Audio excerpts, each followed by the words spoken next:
Okay, now, when I was in the military doing investigations for military hospitals, you know, it's kind of, you go in and it's kind of like luck of the draw, you know, whatever doctor's on duty that day is who you get to see, and it didn't used to be that you would have one regularly assigned physician doing your care.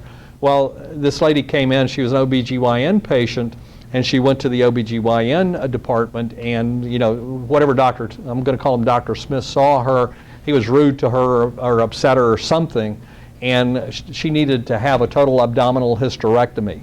So when it came time for the informed consent form to be filled out, they, you know, gave her the information and everything, and most of the time these are blanks. It says, I consent to doctor, and there's a blank there for you to write in the doctor's name that you consent to the surgery by.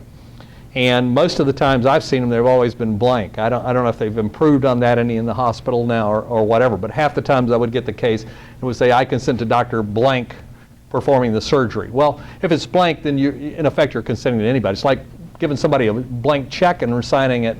You're consenting to them filling in any amount they want to in there. So that's okay too. But she didn't put, you know, she didn't leave it blank. She wrote, anybody but Dr. Smith, and underlined anybody. So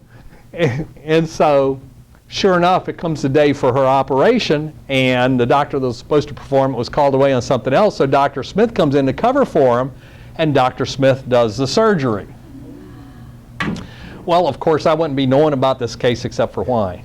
Why? Something bad happens. Something bad. He transects her ureters, so he cuts her ureters, so she's got, you know, bad consequences.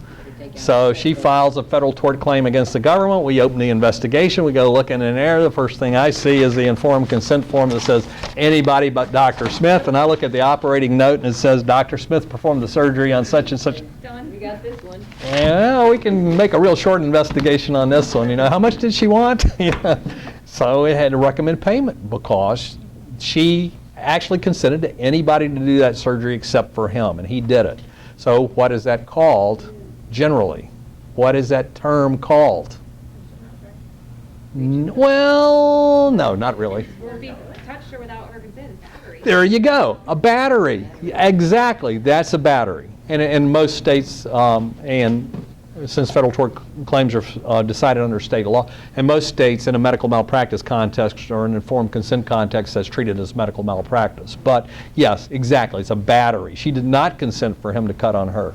He did anyway, so he's at fault. We're at fault. So we paid the claim.